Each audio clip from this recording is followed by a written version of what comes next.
start playing, I'll get it into the song. All right. Yep, roll credits. Okay, 60 seconds. Dan, you're going to start this? Yeah. Who's going to count me? I'll count you. Okay.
Samson, the strong man, leotard tightened, heaves up the tent pole with all of his might. Zeus, the dwarf, and his colorful crew round up the elephants 2 by 2. The greatest show the whole world round, coming soon to your hometown.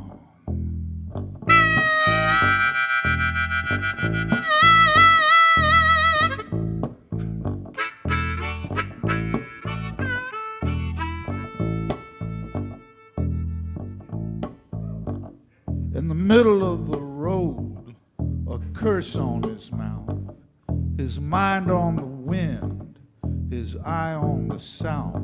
The lights have gone funny, all yellows and greens. He rubs his fat belly, he knows what it means. He plays it for laughs, but he's one worried clown. There's another circus coming to town.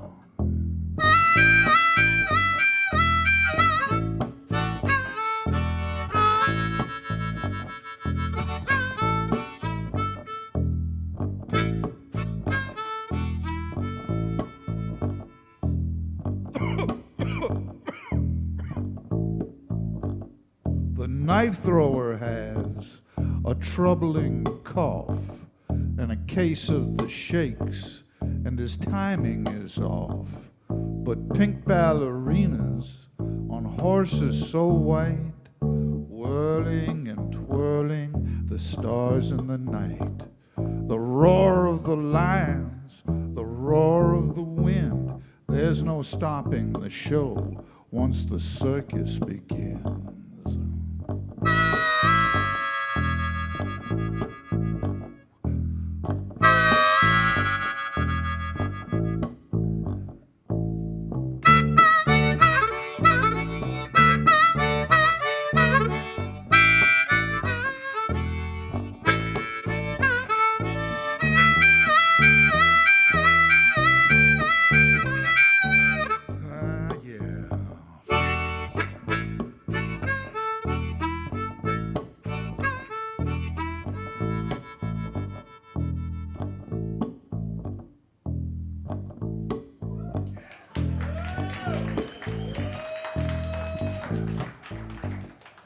Off in the distance, the tall sirens wail.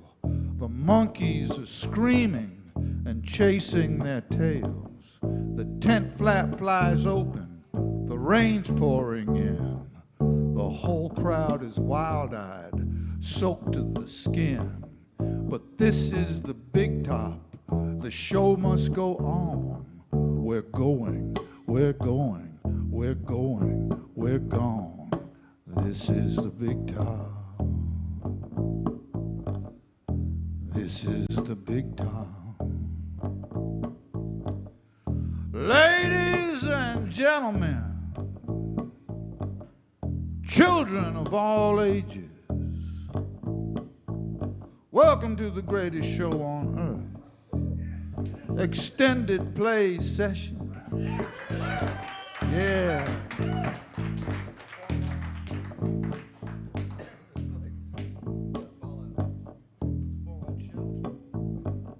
In the fallout shelter, baby.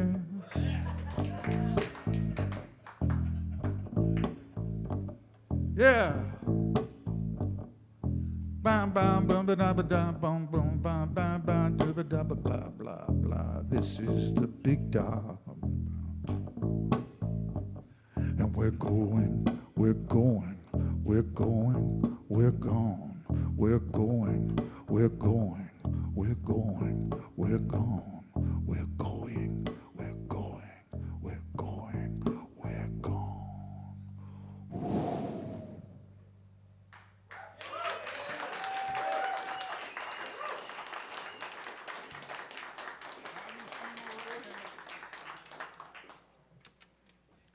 We got here.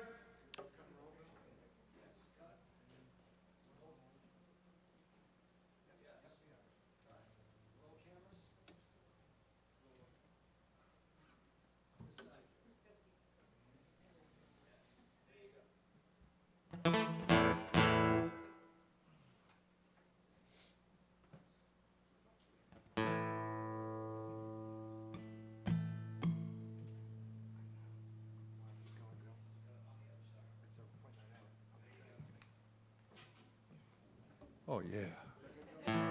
I feel better now. Oh, yeah. All right.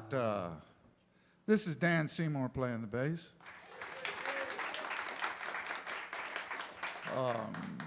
My name's David Olney, and I refer to me as me or I.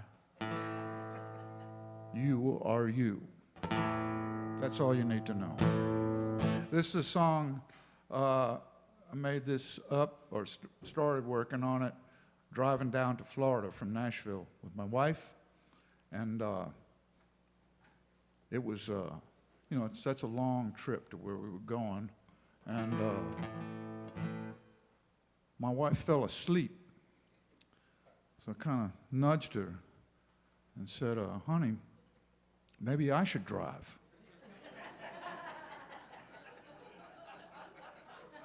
And so I drove, and it started raining, and you know, like I say, we've been on the road for a while, so I was getting kind of sleepy myself, and the windshield wipers are going, and it's, you know, it's like a hypnotist watch going back and forth. I had to do something to stay awake, so I just pretended it was a rhythm section, and just started making up nonsense stuff in my head. And this is kind of how it got started. Here we go.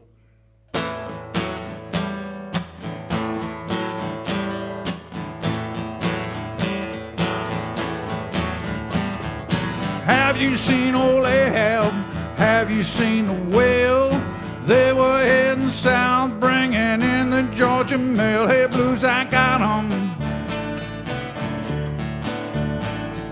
Sinking like a stone down to the bottom. I'm just looking for a chance to shake my sweet sugary. One time I almost married my darling Sugary. Her daddy chased me like a alligator up a tree. Good thing he didn't catch me, I'm gonna tell you true. I'd be a worn-out, beat-up pair of alligator shoes. Hey, blues, I got 'em. Sinking like a stone down to the bottom. I'm just looking for a chance to shake my sweet Sugary. I had $20 maybe one time in my life. I spent it all on whiskey and a nightgown for your wife. Hey, blues, I got 'em. Sinking like a stone down to the bottom. I'm just looking for a chance to shake my sweet sugary.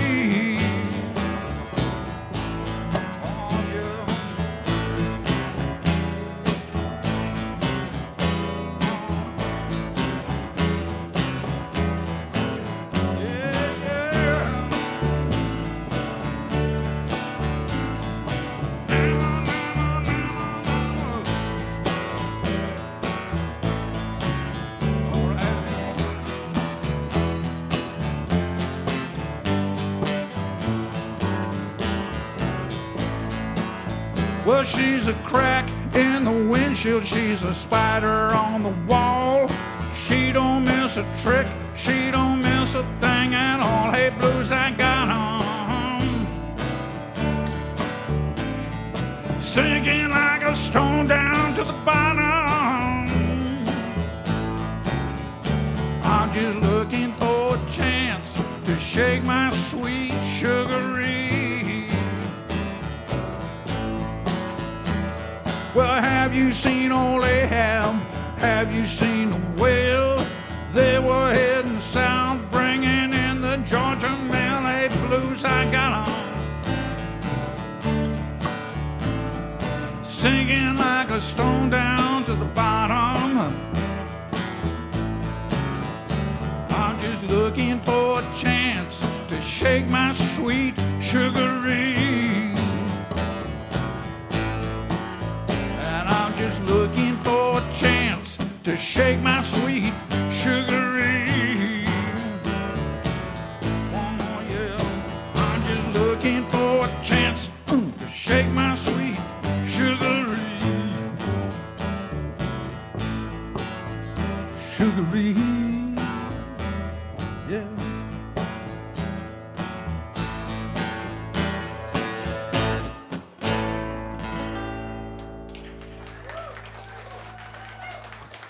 I go.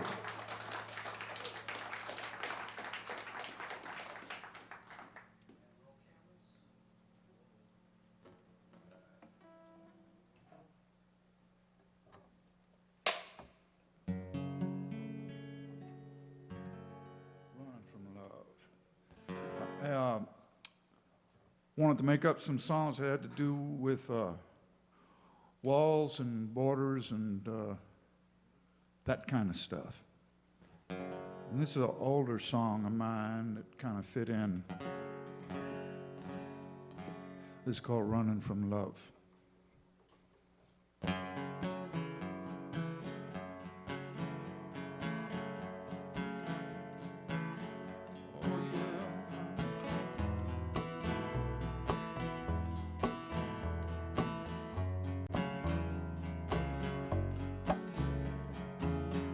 Been running, I've been hiding, I've been staying under cover.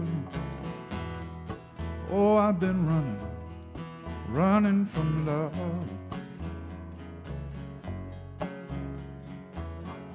This darkness, these shadows, they're all I ever wanted.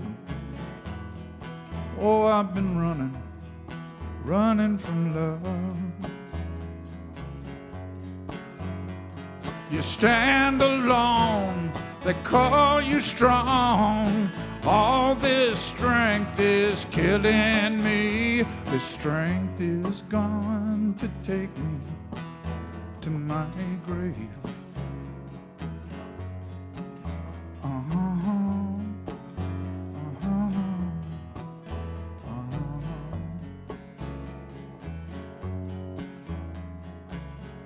Night comes, wind calls, and this rain is surely falling. Oh, I've been running, running from love. I'm ready, come get me. I won't give you no trouble. Oh, I've been running from love. You stand alone, they call you proud. All this pride is killing me. This pride is going to take me to my grave. Oh yeah.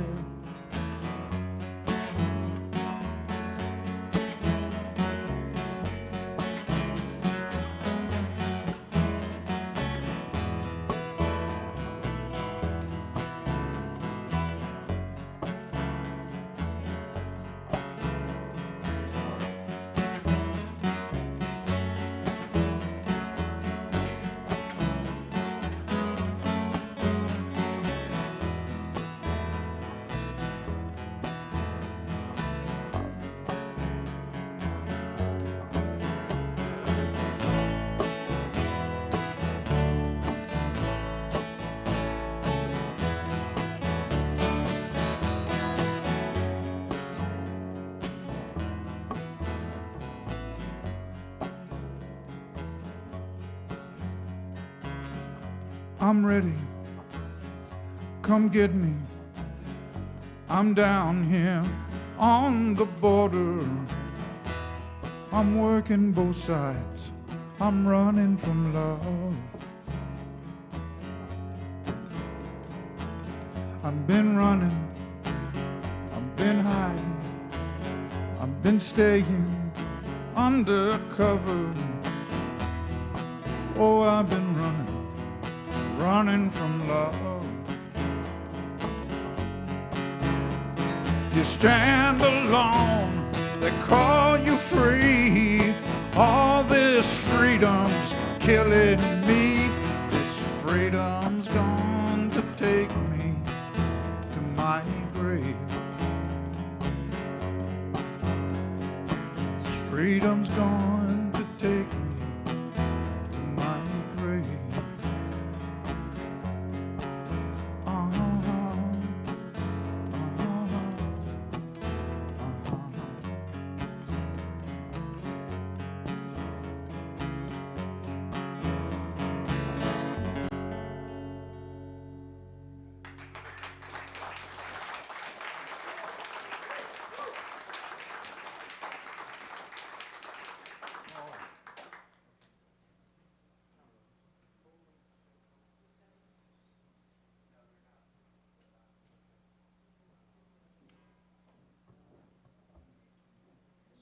It's pretty, I feel like I should be running a football or something.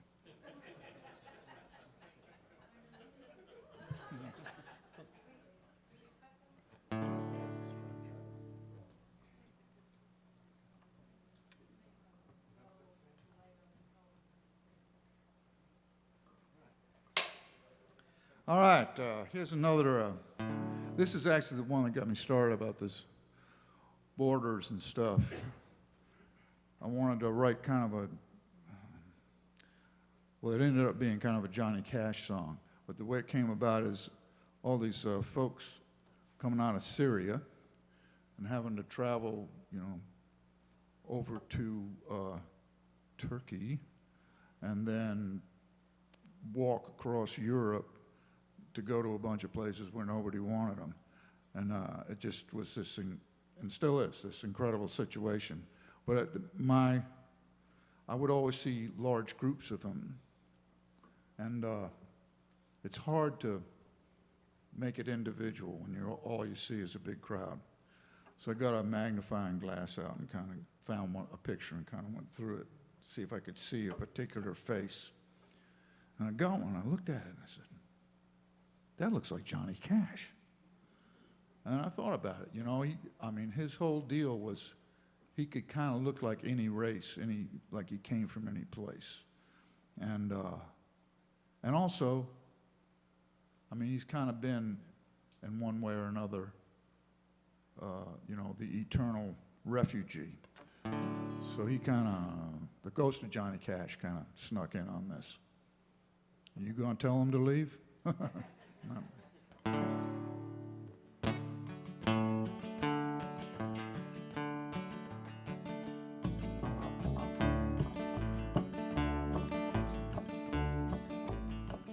always the stranger, always alone, without a place to call a home, always in shadow, always unknown, always the stranger, always alone, always the wanderer, lost in time, so far ahead, so far behind, always in search of some secret sign, always the wanderer, lost in time.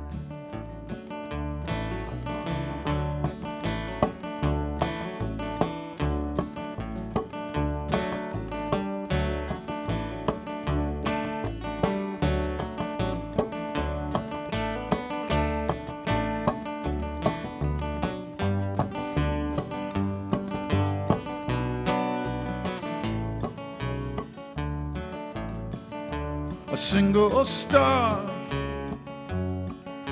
shines in the sky, beyond all where, beyond all why.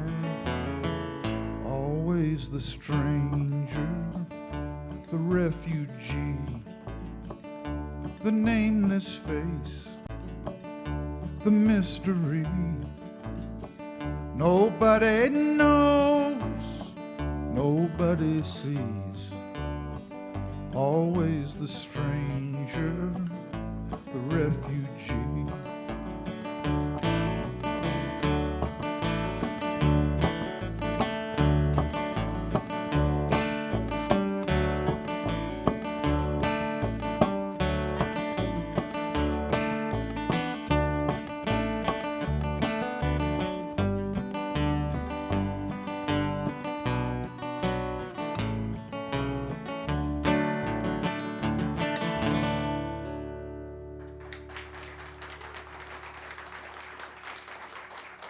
Thank you.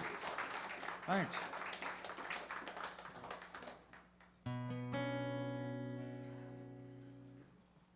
Things fall apart.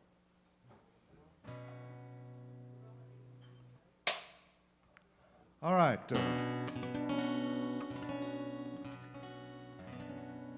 Things fall apart.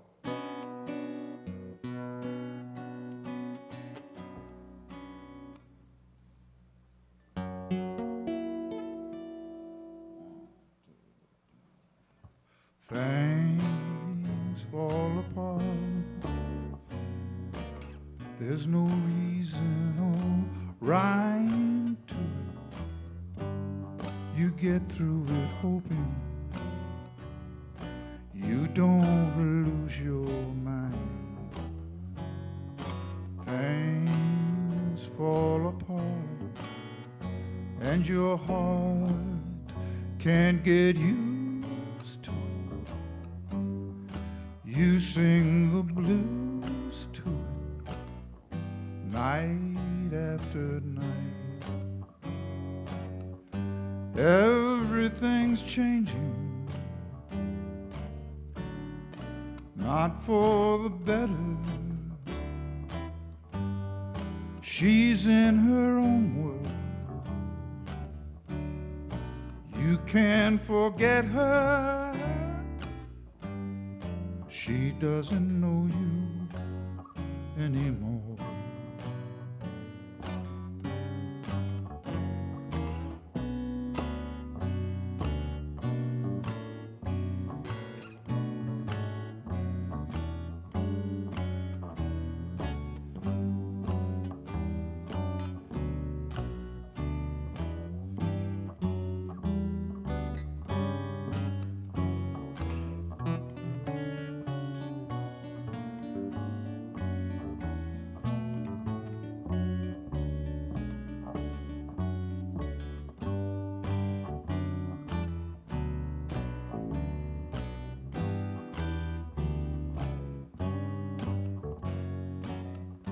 Everything's changing,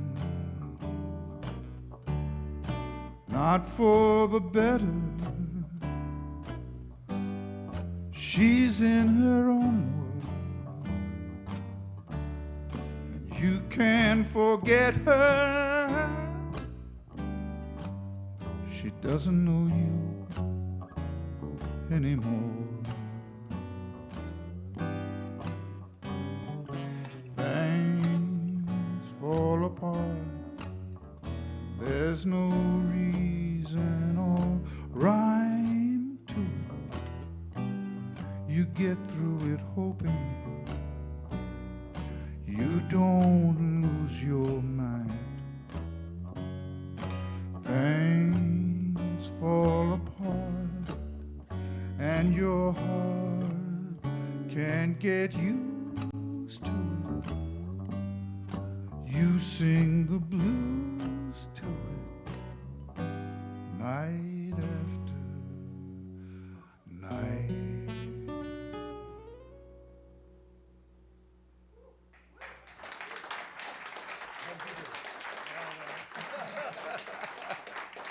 Thank you.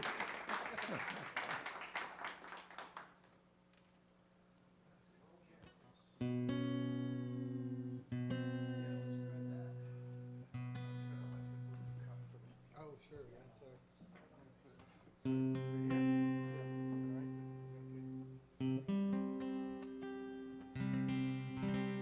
Situation. All right.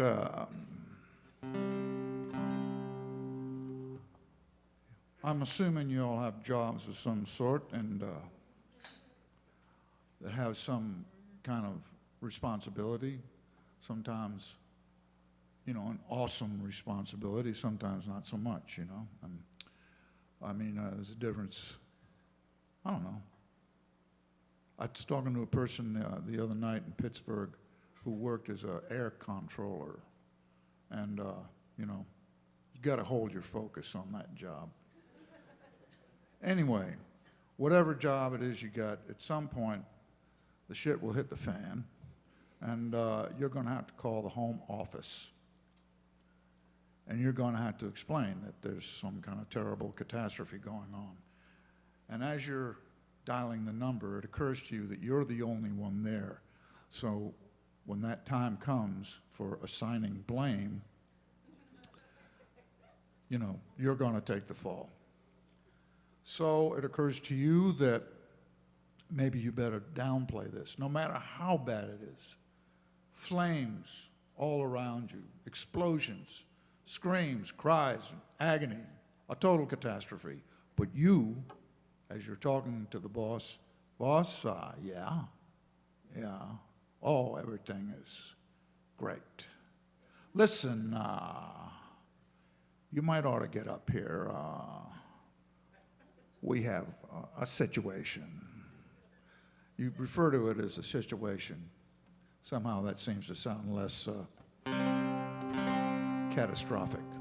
So this is called situation. And for whatever reason, which I've never actually understood myself, there are some Franciscan monks in this song, and they're chanting, you know, getting ready to chant Gregorian hymns.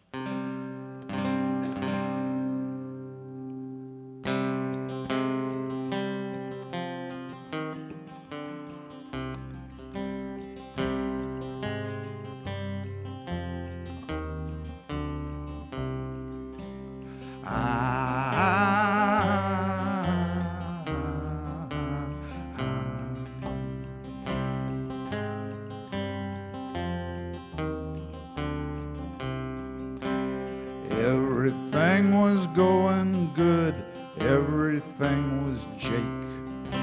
The night was passing fine and smooth and quiet as a snake.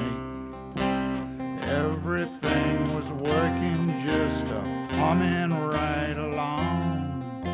I got a feeling in my gut that something might be wrong.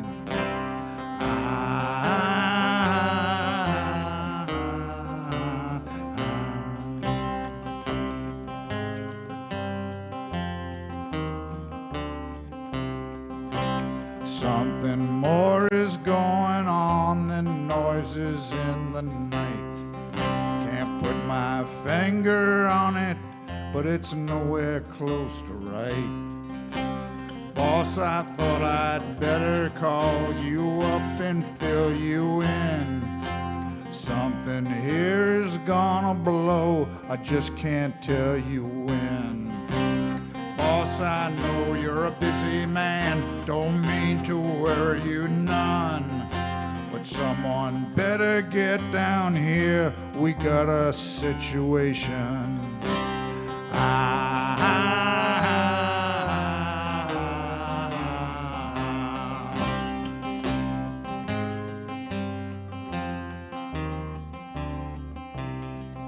Well, the air got thick and heavy, and I thought I smelled some smoke, and I thought I heard a rattle like something might be broke.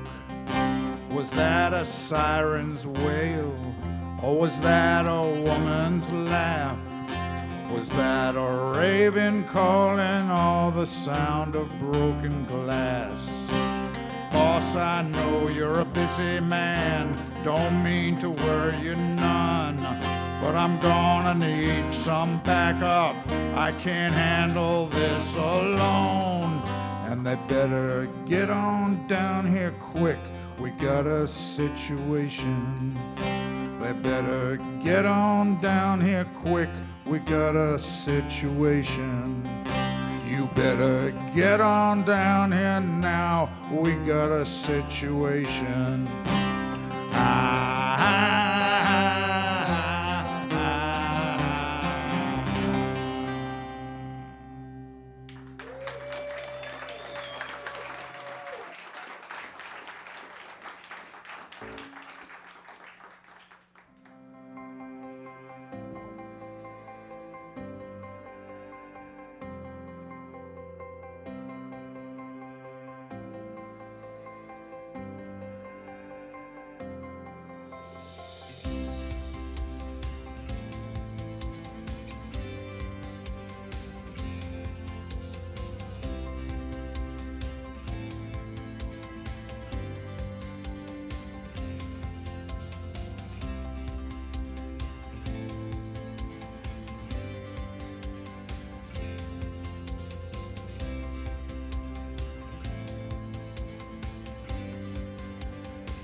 Heck!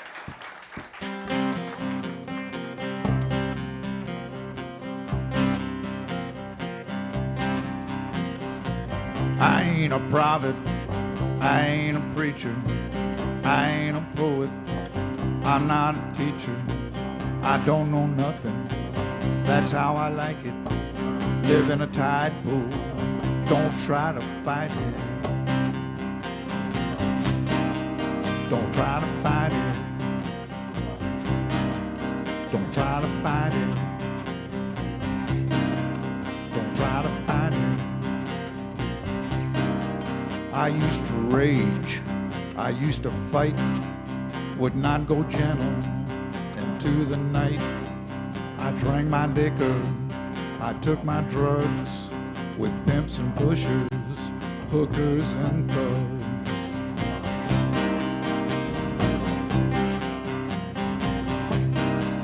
Don't try to fight it. Don't try to fight it. Don't try to fight it. I read the story of evolution. I read the Bible, know that solution. My head is filled with fact and fiction. All that I'm sure of is flesh and friction. Don't try to fight it. Don't try to fight it.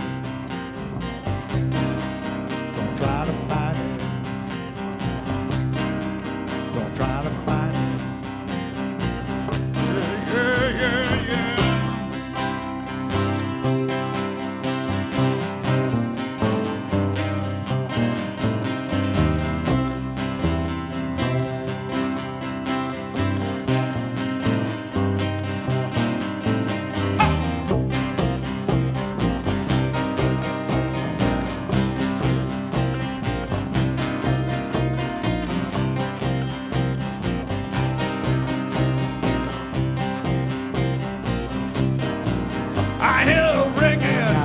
Somebody get it. I'm not a preacher. You wait too long. I'm not a poet. Well, just forget it. I'm not a teacher. I hear a train. I don't know nothing. I wanna ride it. That's how I like it. I feel a pain. Living a tight blue. I just can't hide Don't try to it. fight it.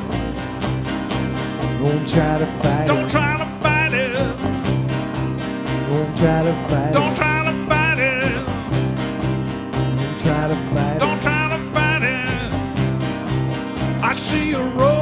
Used to rage. I wanna take it. Used to fight. I see my chance. Would not go gentle I just might make it. to the night. I'm made of bone. Drank my liquor. I'm made of mud. Took my drugs. I'm flesh and bone. Pounds of pussy. I'm really strong. Struggles and fun. Don't try to fight Don't it. try to fight it. Don't try to fight Don't it. try to fight it. Don't try to fight it. Don't try. Try to fight it. Don't try.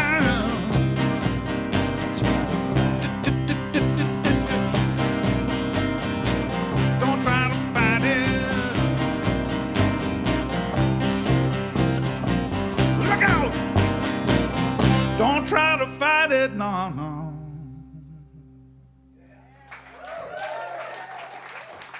Dan Seymour on the bass, ladies and gentlemen.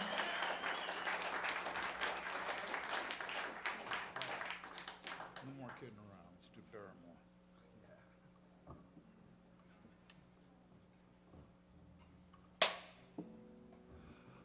All right, we're going to do a song here called Barrymore Remembers.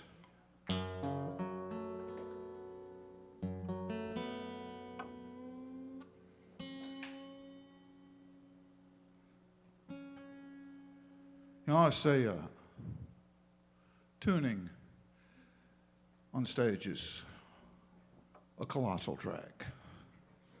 It's a real bring down, a groove killer for sure. And I remember watching the Friday night fights with my father years and years ago, brought to you by Gillette blades. You look sharp and you feel sharp too. Okay. And it was a nice thing. Me and my dad watching two guys beat each other up.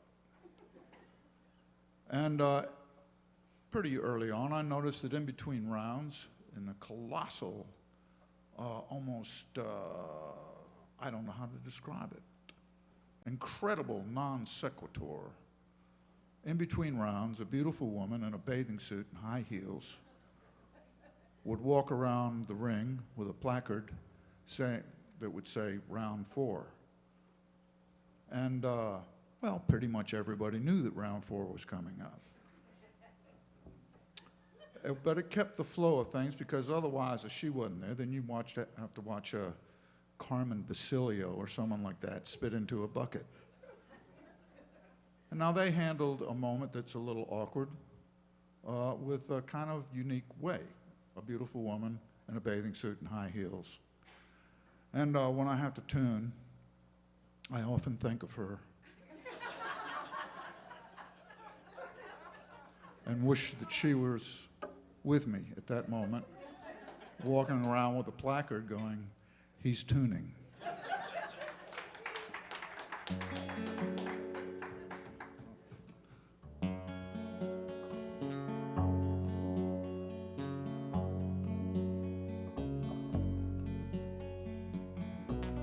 If I ever told you I was once quite the ladies' man, my suits were Italian, my color vermilion, my wood soft as satin, the language of love. My life was the movies, and I was the leading man, the dashing romantic, with a touch of the tragic. My profile was perfect, and the language was love. Yes, sir, Mr. Barrymore, you must have been something back then. They must have been wonderful years, and they won't come again. Yes, sir, Mr. Barrymore, can I pour you another?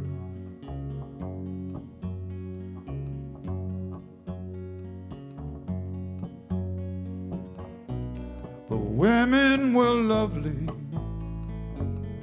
in the flickering Hollywood light. Of course there was Garbo, Dietrich and Harlow. The look was come hither, and the language was love.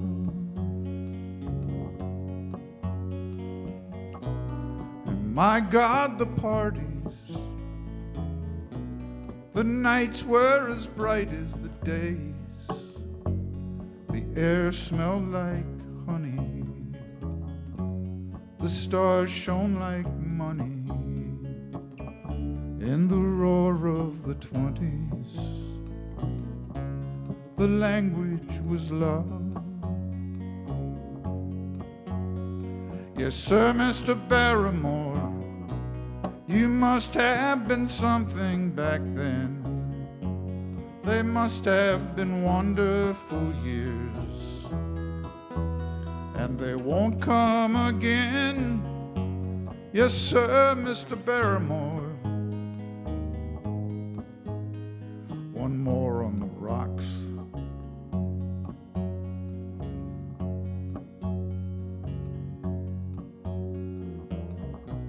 And this was a gay town,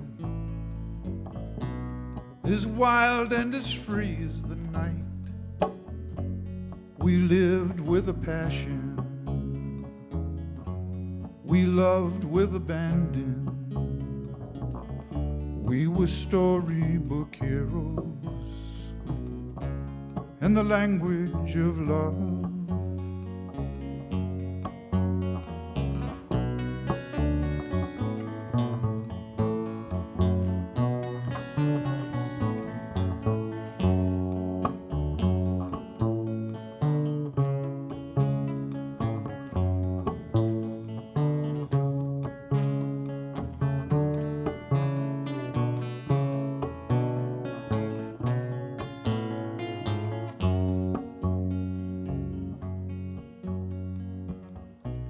What was I saying? And where has everyone gone? Quickly, bartender, pour me another. Better make it a double. One more for the road. Yes, sir, Mr. Barrymore, are you sure you can make it all right? Yes, the bar's closing down. Better call it a night. Yes, sir, Mr. Barrymore,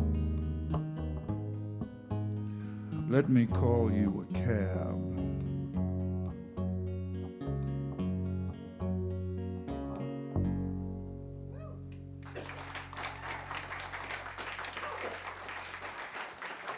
Thank you. Thank you.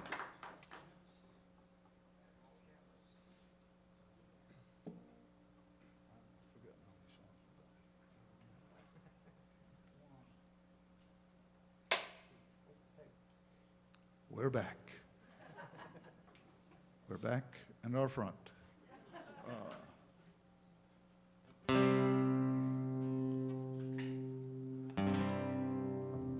I've been thinking, kind of checking out religions of the world.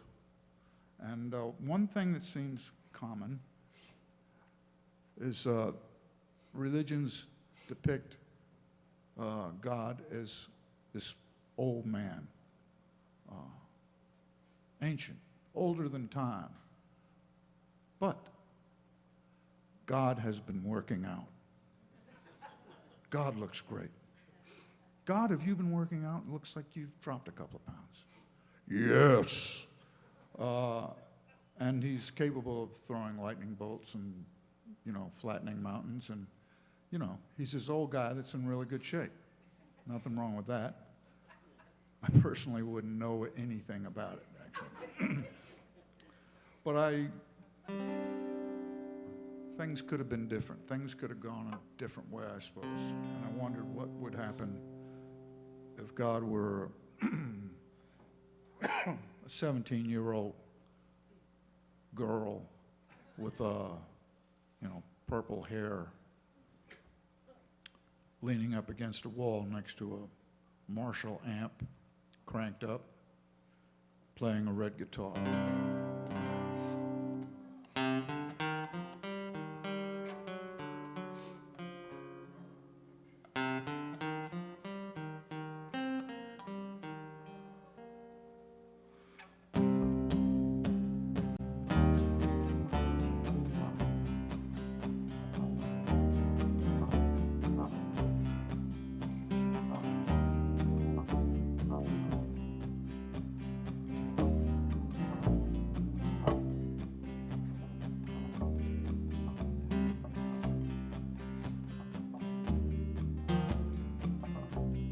Leaning up against the wall,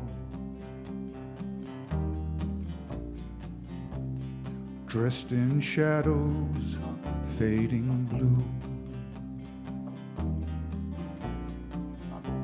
Across her face I could not see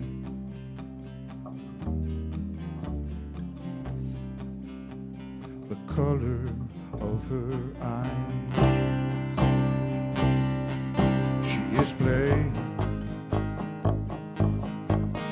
She is playing a red guitar.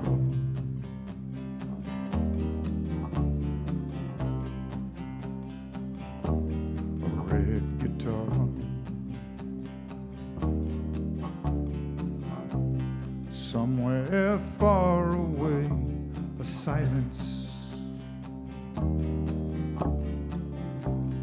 Just before the great earthquake,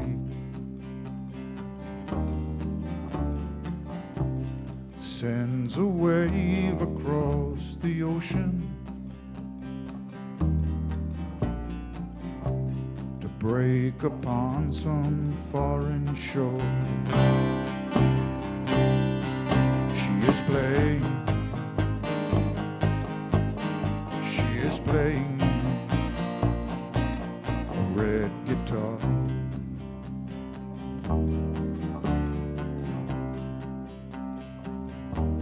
A red guitar.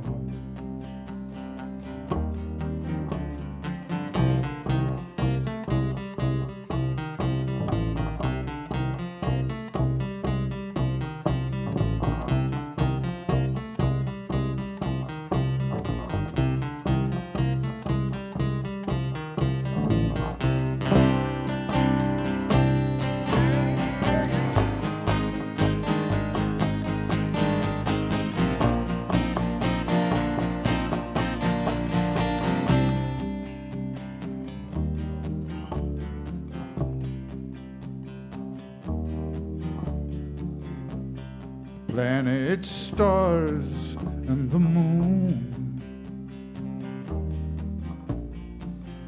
they spin, they rage, and they burn. All across the universe,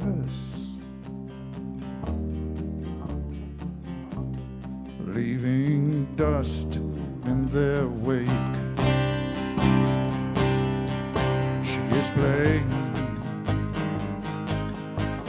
she is playing a red guitar.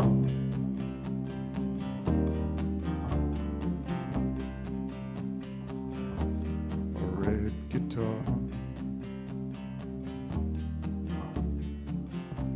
A sparrow's wing, a perfect sunset.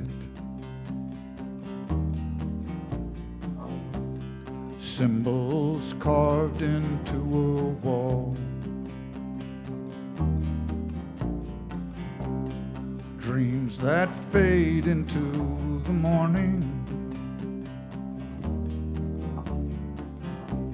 Shadows thrown upon the ground. She is playing,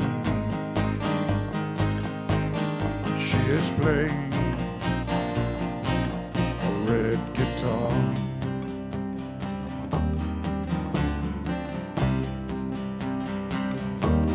A red guitar.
Thank you.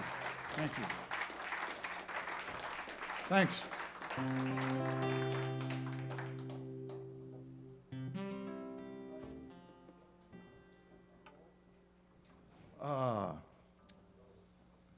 We happening?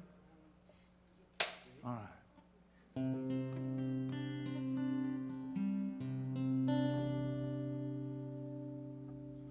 Got to years ago started playing over in Holland, which is really cool, and it makes me feel like a big shot.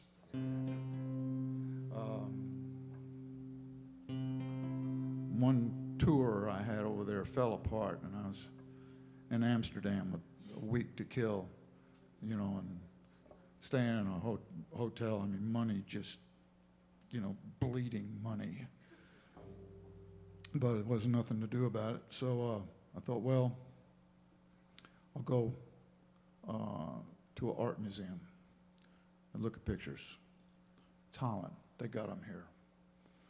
And I went to the Van Gogh Museum, and I looked at them. It's a bunch of them, 100.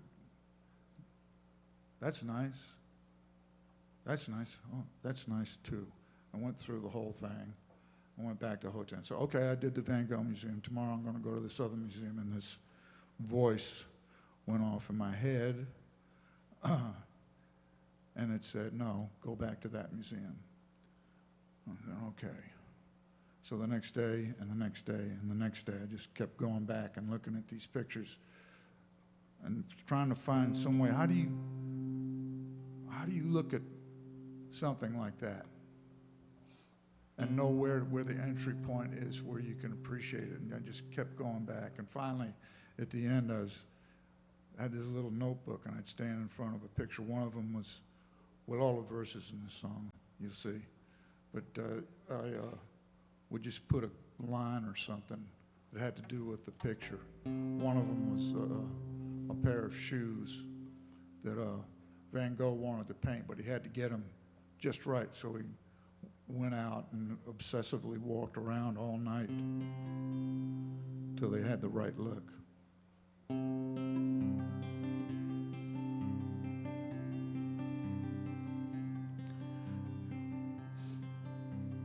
And at the end of that time, I went to the train station,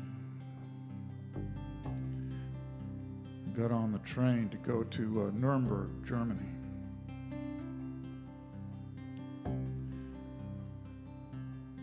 And there was this little kid, you know, maybe 8 years old, maybe 10, who was on the train, and I could look out the window and I could see his mother.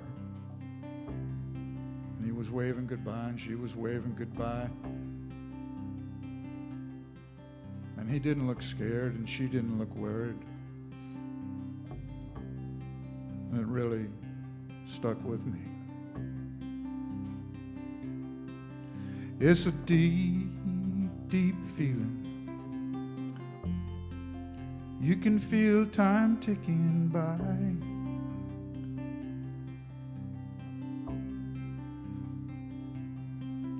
There's a child on a train waving to his mama goodbye.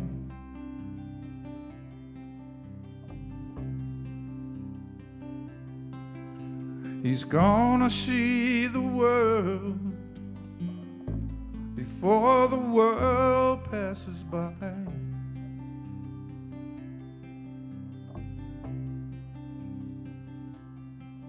Well, the stars are shining bright with a light that never ends.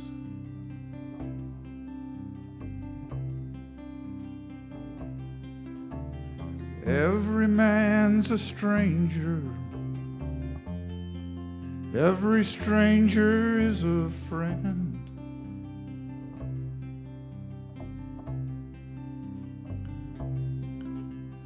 Vincent knows the feeling. He's been talking to the wind.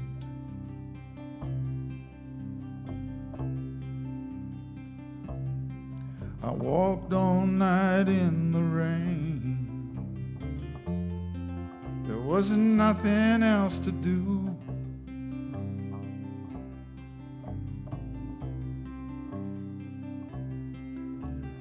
All night in the rain, I wore out these walking shoes.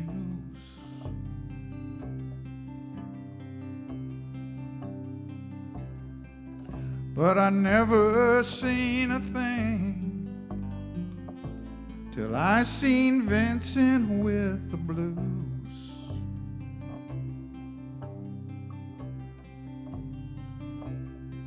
Well, there's a wind across the wheat field. You can see the sparrow fly.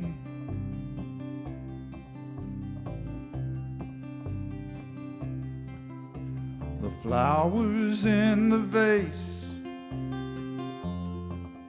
they're enough to make you cry.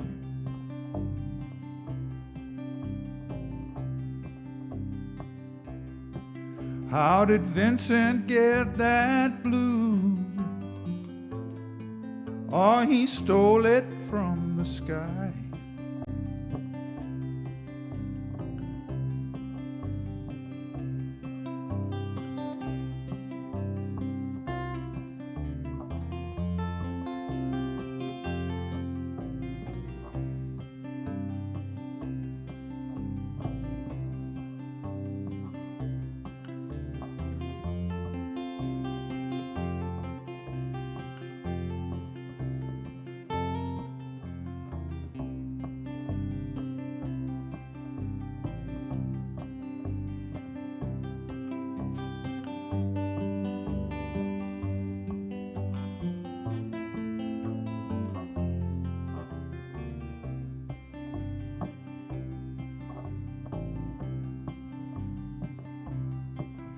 You can moan about Monet and get silly about Cézanne.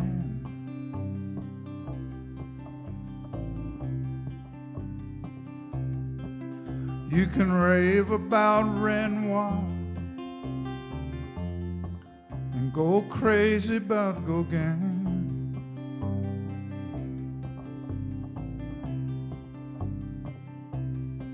But if you want to see the blues,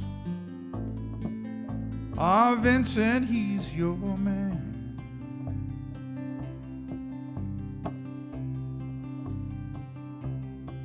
And it's a deep, deep feeling. You can feel time ticking by.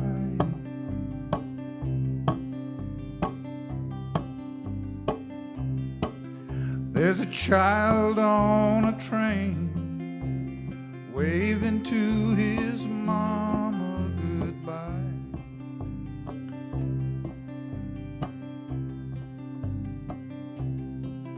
Well, he's gonna see the world before the world passes by.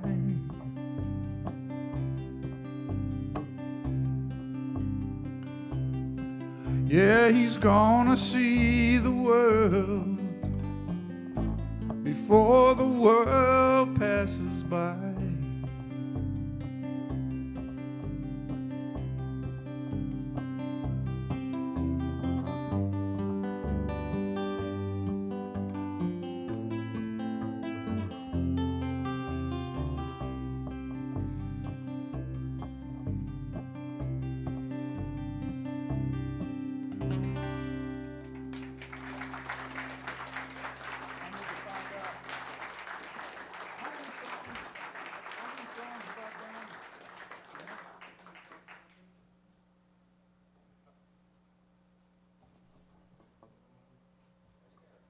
More?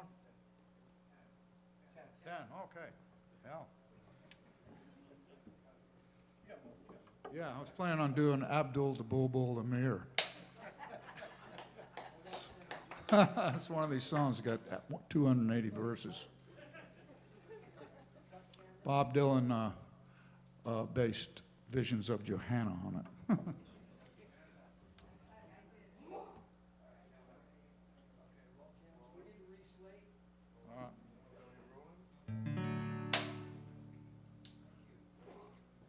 I know what I want to do. Here's a kind of new song. My wife and I used to take these vacations in Tamworth, New Hampshire. We had a friend, couple that had a summer house there. These folks from Nashville. And we'd go up there. I always thought it was like our hermit crab vacation. A hermit crab will go in and take somebody else's shell. Anyway, that's what we did. But it's there's this mountain out there, Mount Chikurawa, and I get there and I look out the window and see this mountain. You know, it's beautiful. And I thought, oh, this is great. And there's a room there, and with a desk, and I set it up, and I got the pad, I got the guitar, so I'm going to get something done here. And started writing this song, not this particular one, another one. I thought, you know, just that mountain out there is going to be an inspiration. And I wrote the first verse of the song.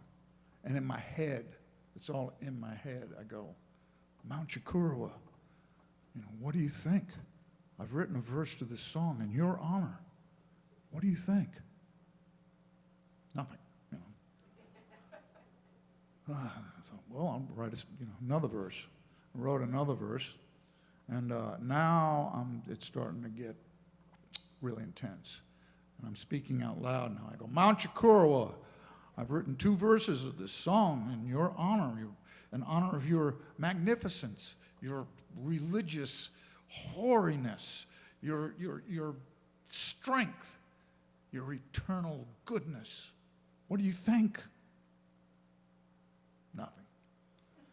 Wrote one more verse. And now I'm on my knees on the floor, tears coming down my face. Mount Chikorowa, I've written 3 verses to this song for you. This silence is not good enough. For God's sakes, what do you think of this? Dave, I'm a mountain. I don't give a shit.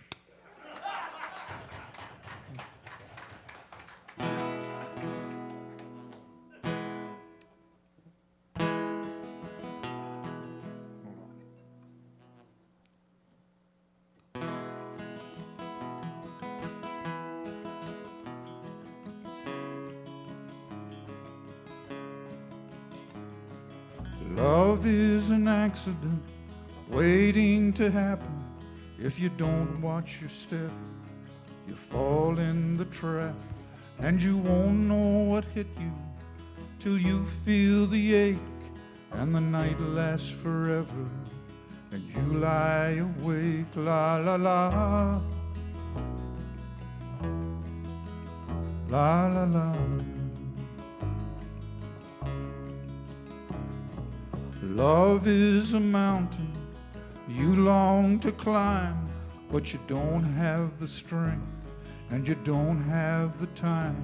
But it's there in the distance and you hear it call, and it says you won't fly till you learn to fall, la la la, la la la.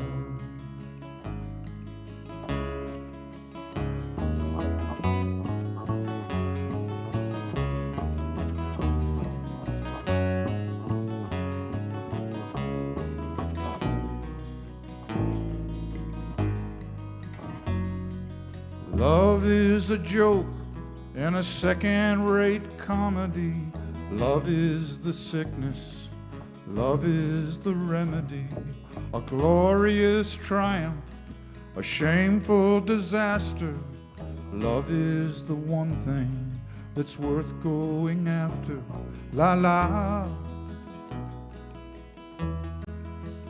la la la.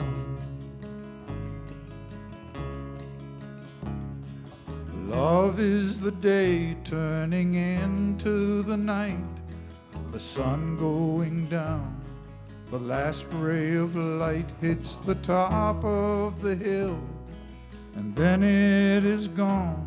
It won't come again, at least until dawn, la la la,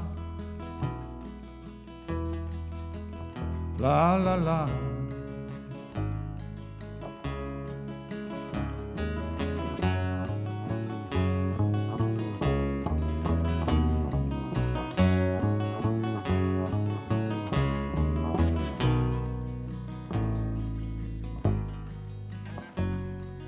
Love is a miracle, it doesn't seem real. It's the camel you ride through the eye of the needle, the wild desperado breaking all laws. Love is the reason and love is the cause, la la la, la la la.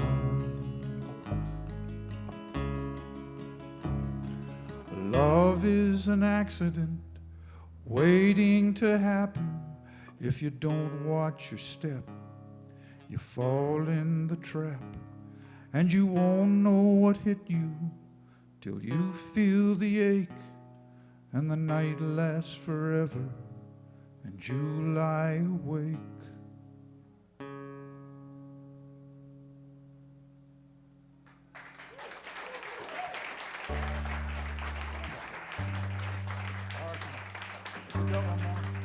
Thank you, thank you.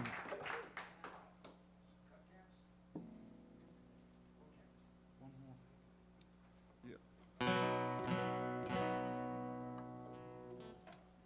Let's go for it.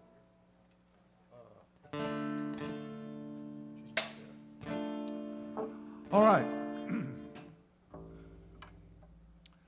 I know what you're thinking, and you're thinking, oh, these guys are good.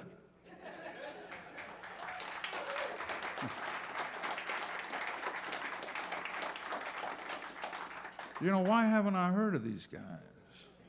Well, we used to be the Zombies.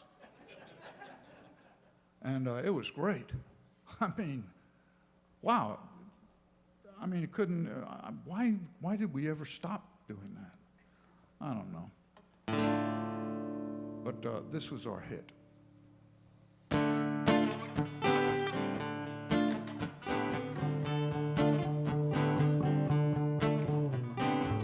Well, no one told me about her, the things she do. No one told me about her, but they all knew. It's too late to say you're sorry. How would I know? Why should I care?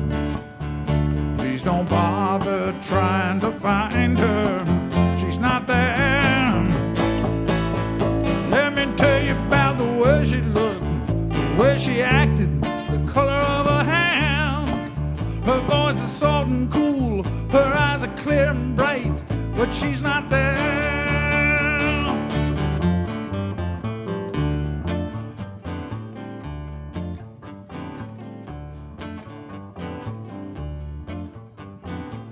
Well, no one told me about her, how many people cried. No one told me about her, the way she lied. It's too late to say you're sorry. How would I know? Why should I care? Please don't bother trying to find her.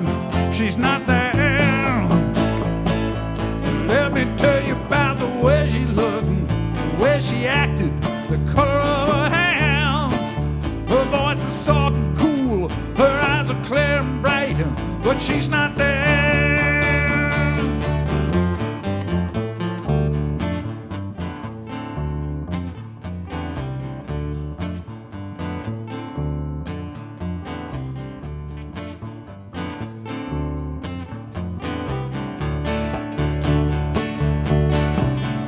It's too late to say you're sorry. How would I know? Why should I care? Please don't bother trying to find her. She's not there. She's not there. She's not there. Well, let me tell you about the way she looked, the way she acted, the color of her hair. Her voice is soft and cool, her eyes are clear and bright. Her voice is soft and cool, her eyes are clear and bright. I met a traveler from an antique land who said, two vast and trunkless legs of stone stand in the desert.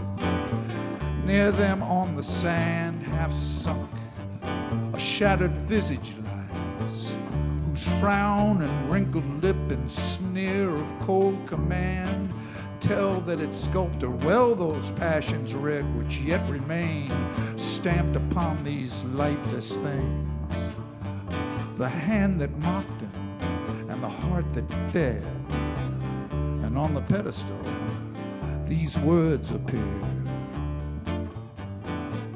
My name is Ozymandias, King of Kings. Look on my works, ye mighty, and despair. Nothing beside remains. Round the decay of that colossal wreck, boundless and bare, the lone and level sands stretch far away. And she's not there. She's not there. She's not there.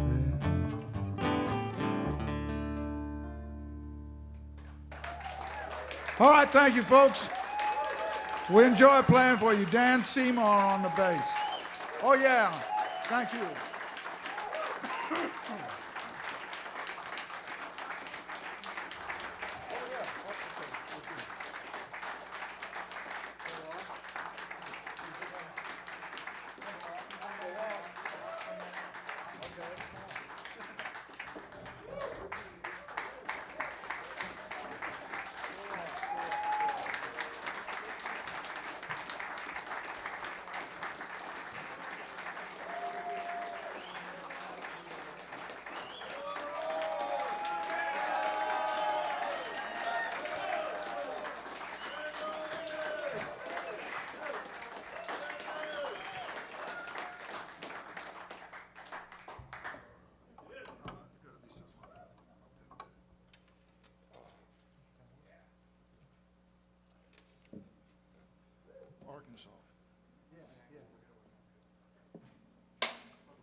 Well, we lied about leaving.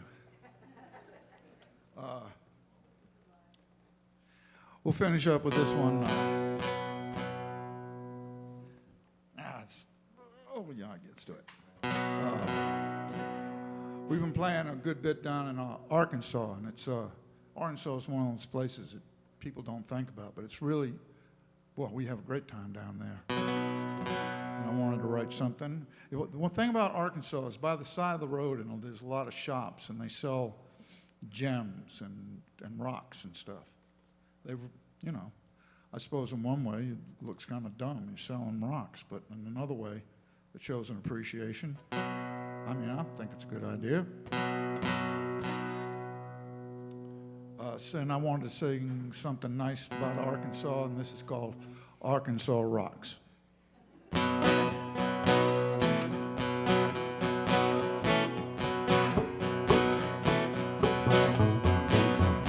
Baby's got a mind made up, she's gonna have a way.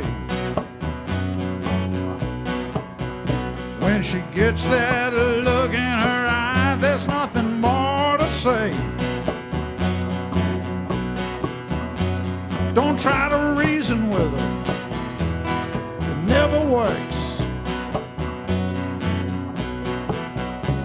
You're talking to a wall made of Arkansas rock and dirt.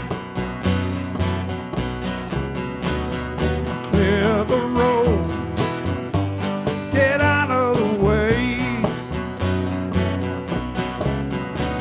You might as well face it, she ain't gonna change. She's got a heart bigger than Texas, but her head's as hard as Arkansas rocks. Arkansas rocks. Arkansas rocks. Arkansas rocks. You got the Oklahoma two-step, the Tennessee waltz, the Carolina shuffle, the Georgia crawl, the Virginia creep, the Alabama roll, the Florida swing, the Mississippi stroll. Every step has a place, every place has a step. Well, I know a place as good as it gets. Got a heart bigger than Texas, but a head as hard as Arkansas rocks. Arkansas rocks. Arkansas rocks. Arkansas rocks. Oh, yeah.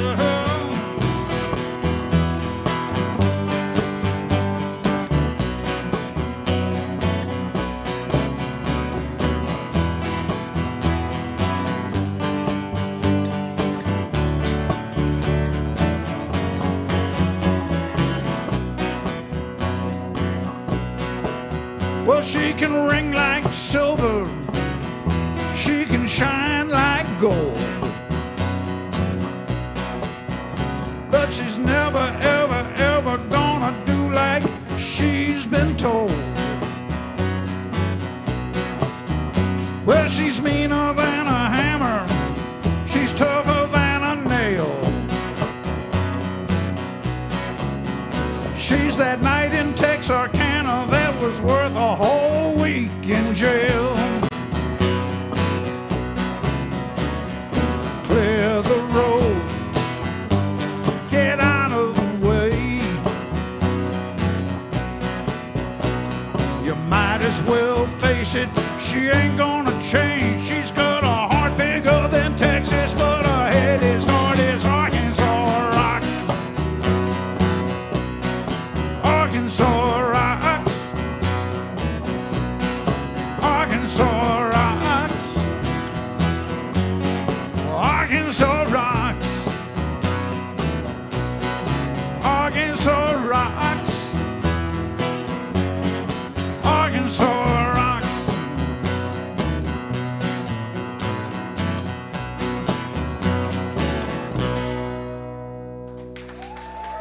right, thank you again. Dan Seymour on the bass. Had a lovely time playing for you.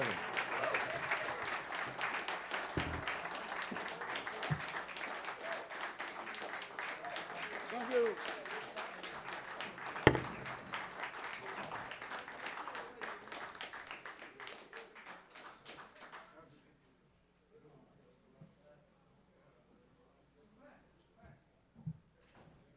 One more time, come on. So they'll be back out in about 10 or 15 minutes for an interview with Bill. You don't want to miss that, especially you young artists in the room. Yeah, important to you. Merch in the back, come say hello. We'll see you in a few.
Straight up, just spill this.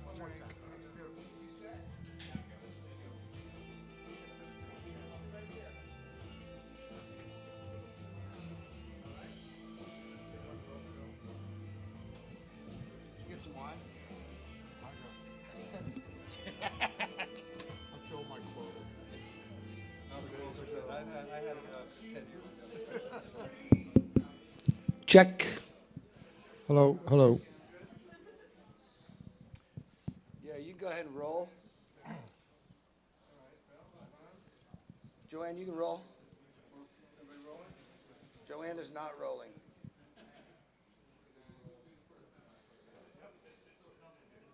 Yeah, roll. Okay, we're good. And then Slate.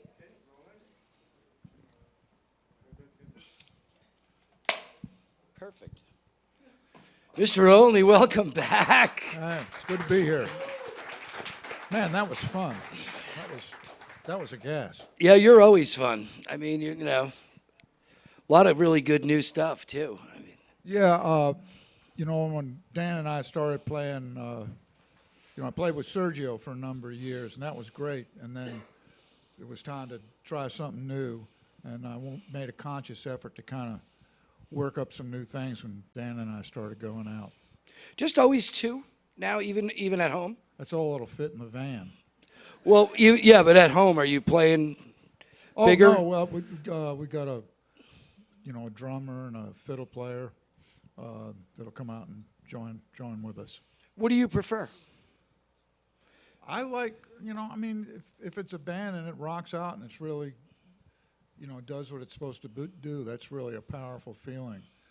But just the economics of it, I don't know, I think when you go to a place and people are hearing you for the first time, I try to like emphasize, you know, presenting the song. And in that case, I think it's better with just the two of us.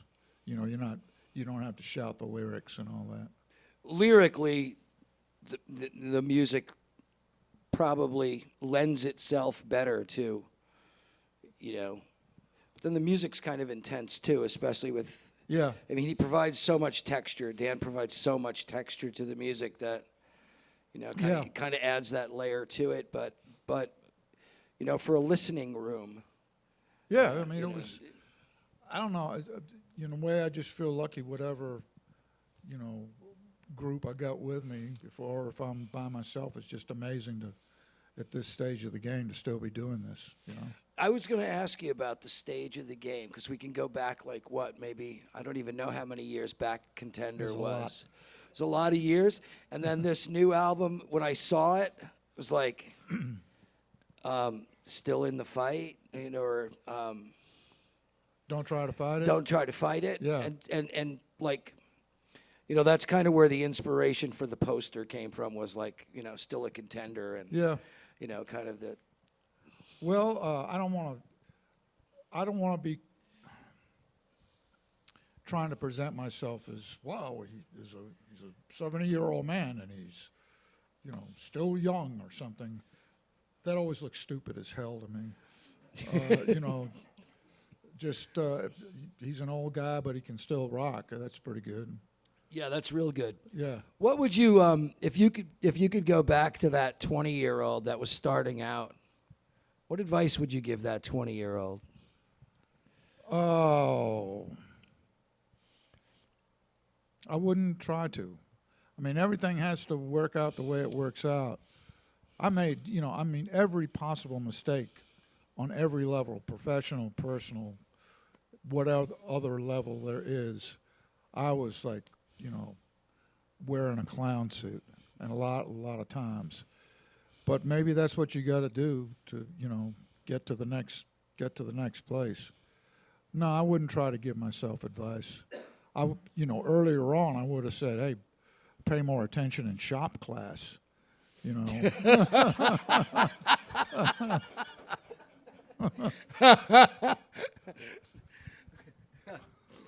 I don't know that I could even go anywhere from that. Let's talk about the new album. Yeah. Do you you're fine. I mean, I'm late to the party with, I'm probably maybe a decade into your music, But I think now it might be, are you finding more inspiration from what's going on around you? I find it was the way I always approached writing. It always seemed to me that whatever song I'd just written, I would just go, well, that's it. The well's dry. I mean, I talked to people that 30 years ago I was saying, I don't know. I think I see the end of the road here. And it never happens. And now I don't question it, and I don't try to intellectualize how the process works. One thing that I did change was I used to always just write by myself. And I started writing, especially with this guy, John Hadley. And that took so much of the pressure off that it's more fun for me now to, get something started and just say, well, don't finish this. Let's take it over to John, and they'll be, or any other writer. I've written some with Annie McHugh that you don't know. Someone else will just bring this point of view in, either musically or lyrically, that you never would have thought of yourself. And it takes a lot of the pressure off. She's a great writer. She's a great person. Yeah, she's a tremendous person. She's a great writer, and probably brings a lot of different perspective to, Yeah. how you're seeing things. She has musical chops. They're like classical things that she brings. But you know what? I talked to her about one time. I like to make some kind of video, like YouTube type thing, of doing scenes from King Lear, where she'd play the fool and I'd be King Lear. What did she think of that? She slammed the door in my face. No, she was. She had to be into that. Oh yeah. Yeah, she had to be totally into that. Dan, do you get involved in the writing process at all, or are you just interpreting and then arranging on your own? No, I don't. I haven't written anything with David. We should. We should, probably will. Yeah. He just played harmonica on my new record that nobody's going to hear, but it's great harmonica. We're gonna hear it. Yeah. No, but most of these songs, I think he just shows up at my house and says, "Here we go," and then we just start kind of chipping away at it from there. You dig this stuff, though, don't you? Oh yeah, big time. Yeah, Yeah. you can just tell that you're digging. Great songs, yeah. Yeah. Yeah. Yeah. Yeah. And Yeah. I feel like I get to have my say with that, With Sergio, it was so intuitive. Now's the time for the guitar break, and this, and he just would. I mean, it was incredible the stuff he'd come up with. Well, that's not going to happen with old Dave. A lot of times the break is something that's going on the bass. Tonight, especially on Barrymore Remembers, what you were playing was like, it was so good. Sometimes I get lost in it and find out I'm in the wrong key. When you guys were here the last time when we were on the other half of the room, I noticed it that night. I don't know if I commented on it when we spoke at that time, but I noticed it again really obviously tonight. As you usually think of the bass as a rhythm instrument, and in this, it's kind of almost a lead instrument. Yep. It's really playing much more of a role than just a rhythm role. Oh yeah, and it's with two people, you can't you got to deliver some kind of goods. You can't. There's too much spotlight on either player. Really. Yeah. You've got to do something. What on the new album? What did we do tonight from the new album? There was, I think, Don't Try to Fight It and Situation. Situation. Yeah, Situation, which you also did during the sound check, but then we were all kind of like, all right, when that came up, Connor was commenting through the headphones. We were all like, oh yeah, we're ready, ready for this. Where's that? I mean, that's you told the story of you know, a general worker, probably somebody working at a nuclear power plant while it's melting down, and you know, Yeah. That's kind of what came into my head. But where's that come from? That's one that I wrote with John Hadley, and I think that just kind of came out of the sky. I went over to John's. I think I had the lick, the ba da da da da da da, and we just when you write with John, it's like going to a psychiatrist. Not that I would know anything about it. You think I'm crazy? Stop that. You start out and you just talk about stuff. And you don't think you're writing a song, but in fact you are. And John has a way of just kind of drawing things out of you. And once the ball gets rolling, then it musically it doesn't follow the same pattern all the time, so it stays interesting to me. And just that guy, I think I thought of it as like, maybe this is the way religion started. Is like some caveman is, pinned against a wall of a mastodon or a saber-toothed tiger, and is going, I need some help here, and just, hello? I was dating this girl in college. Her brother was studying to become a priest, and I went to school in southern Missouri, and I got to see the ordination of a Catholic priest, which very few people ever really get to see that, that actual ceremony and all of the, the stuff that goes along with that. And then there was this reception afterwards, and I'm probably the least religious person on the planet, so I sat in the back and I was kind of bored and didn't really say much. And this guy was sitting next to me, and we got into this discussion, and I told him how I thought religion was invented and why religion was invented and why I thought it was a farce. And it turned out he turned out to be Cardinal Law, Bernard Law. And I'm having this conversation with him. He was in the Chicago diocese at the time, and I'm having this discussion, and I'm telling him what a farce I think religion. And then afterwards, they're like, that was Cardinal Law, and I'm like, oops, oops. I didn't really mean any of that. He'll send Father Guido to your door from Chicago. Yeah. This tour that you're doing right now, there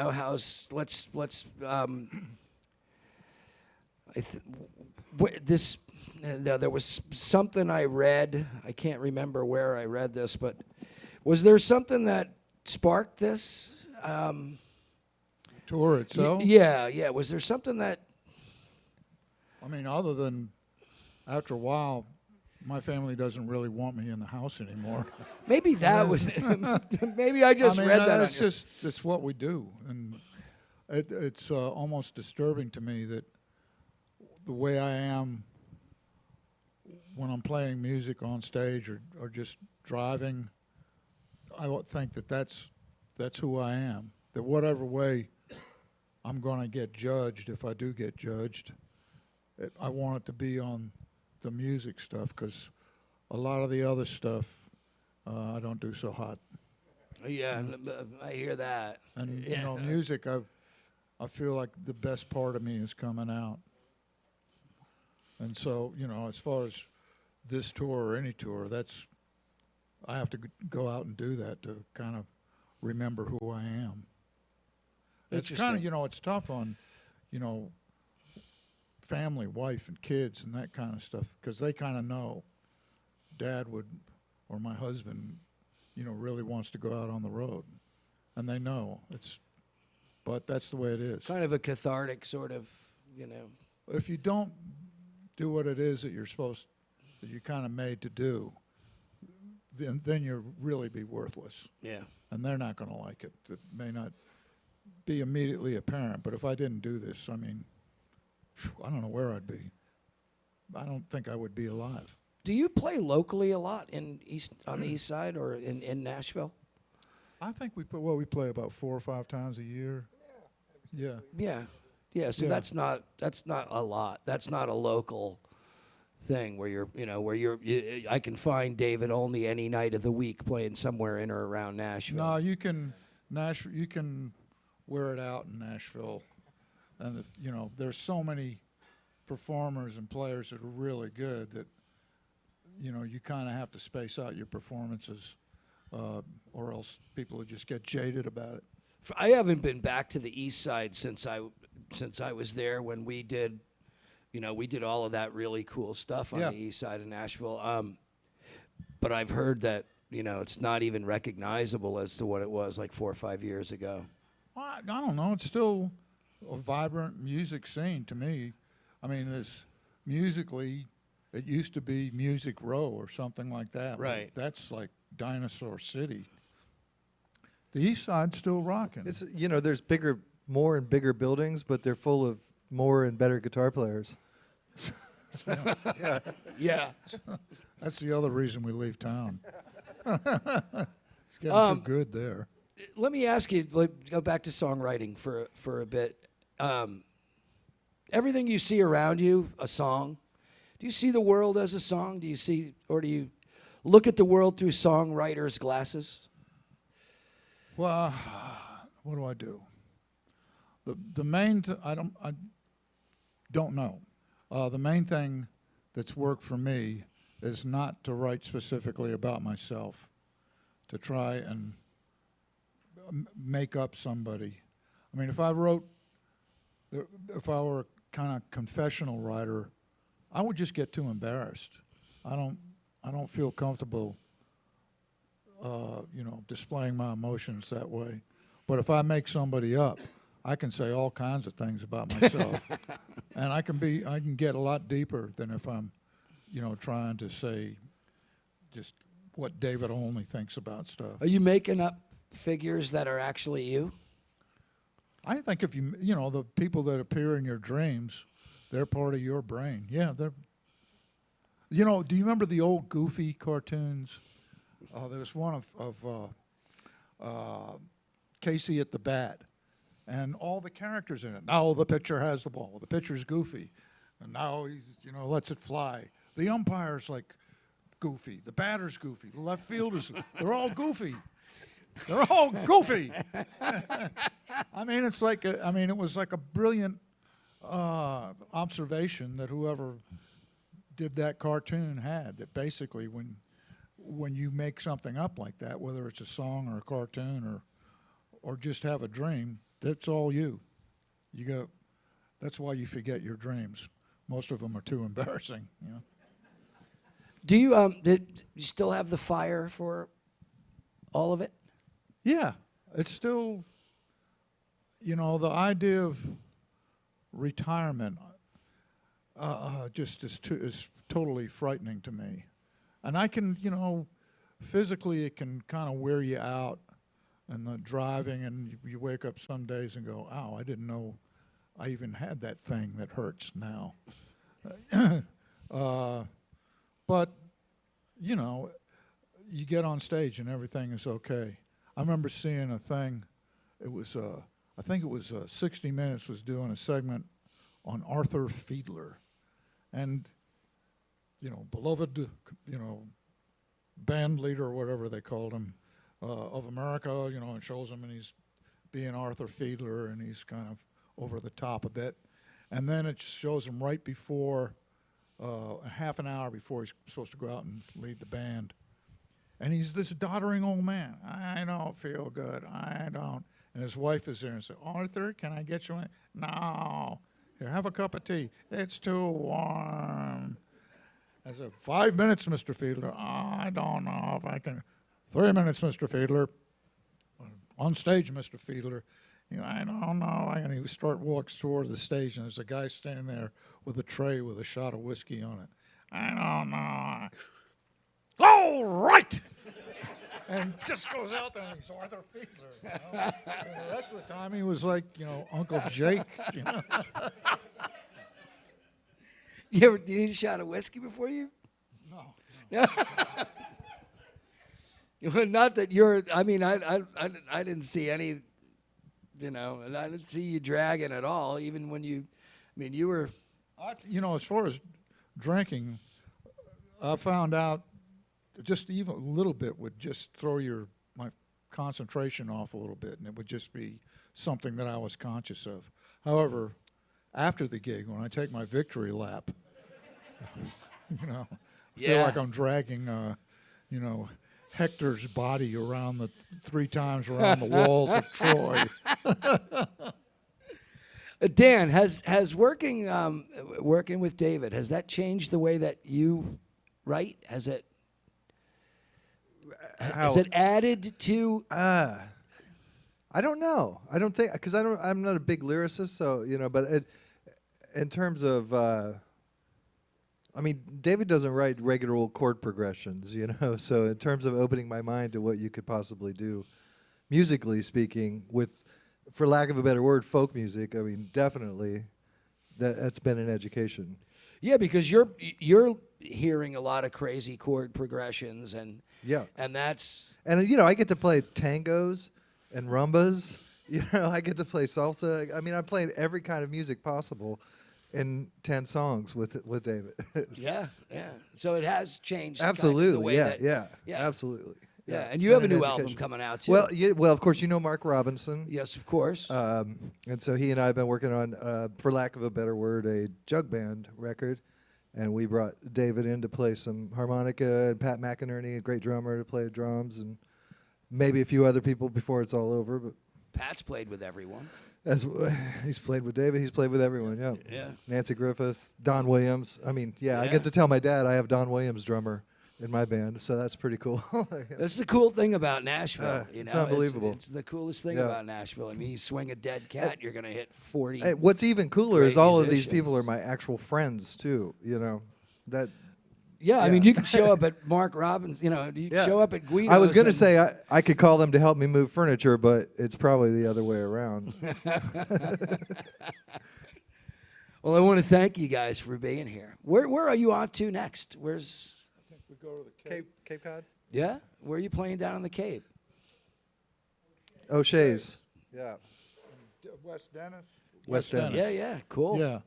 And then we go down to New York City and play a house concert there, and then on to Pennsylvania, and then Maryland. And then Where are you in PA? At I don't know. Sellersville? I got it written down somewhere. Newtown Square. Oh, Okay. cool. Well, thank you so much for making the stop here, man. I'm glad you're here. This was great. Next, and whenever you're in this neighborhood, make sure you make a stop here. It's always a pleasure to have you. Man. We're glad to I'm a be huge fan, and it's always a pleasure to have you here. And I'm just thrilled to death that you guys made the trip here tonight. Thank you so much. Thanks. Thank you. Thank you all.